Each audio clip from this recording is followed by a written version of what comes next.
Hello, good evening everyone. Myself Abhishek Gupta from MSc Biotechnology student. आज हम बात करेंगे कि हम अभी जो हमारी सीरीज चल रही है structure of plasma cell biology पढ़ रहे हैं।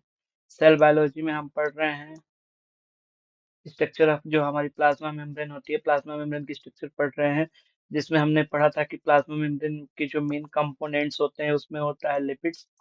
फर्स्ट होती है लिपिड्स, सेकेंड होती है carbohydrate and third is protein, जिसमें से फर्स्ट लिपिड्स को हमने कंप्लीट कर लिया। आज की इस लेक्चर में हम बात करते हैं कि कार्बोहाइड्रेट जो हमारी प्लाज्मा मेम्ब्रेन की स्ट्रक्चर होती है उसमें कार्बोहाइड्रेट कहाँ पाए जाते हैं, कैसे पाए जाते हैं, इन्हीं सब बातों के साथ आज की इस वीडियो में हम बात करते हैं। फर्स्ट ऑफ ऑल हम बता दें कि कार्बोहाइड्रेट जो होता है, कार्बोहाइड्रेट इन प्लाज्मा मेम्ब्रेन, जो 5% are carbohydrate present in the plasma membrane. जो हमारी पूरी ये जो सेल होती है, सेल की ये जो प्लाज्मा मेम्ब्रेन होती है, इसमें बस सिर्फ 5% ही, ओनली 5% ही हमारा कार्बोहाइड्रेट पाया जाता है। बाकी जो हमारे 95% होते हैं, यहाँ लिखा भी हुआ है, जो हमारे बाकी 95% होते हैं वो हमारी प्लाज्मा मेम्ब्रेन जो बनी होती है वो लिपिड्स एंड प्रोटीन्स की बनी होती है। ओनली वन सिर्फ 5%, only 5% present in carbohydrate in the plasma membrane in structure. हमारी कार्बोहाइड्रेट जो होती है वो अटैच होती है, या तो प्रोटीन से अटैच हो सकती है या लिपिड से अटैच हो सकती है। जब हमारी कार्बोहाइड्रेट प्रोटीन से अटैच होती है तो उस समय हम उसको कहते हैं ग्लाइकोप्रोटीन, एंड जब हमारी कार्बोहाइड्रेट लिपिड से बाइंड करती है तो उसको कहते हैं हम ग्लाइकोलिपिड्स।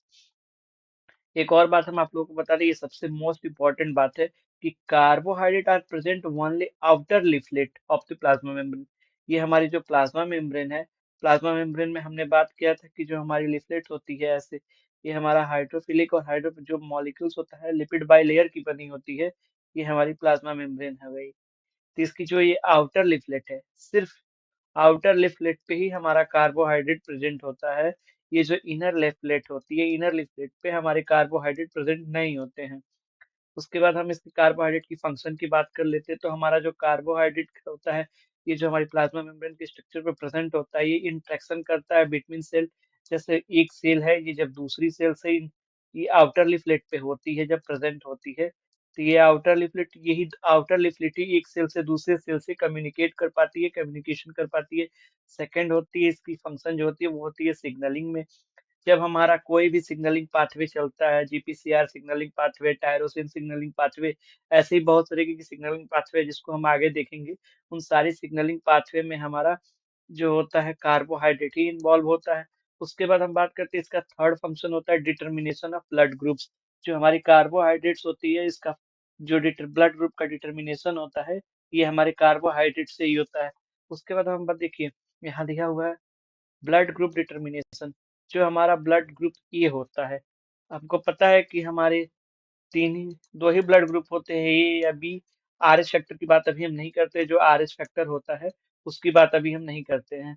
अभी हम सिर्फ ओनली वन ब्लड ग्रुप की बात करते हैं।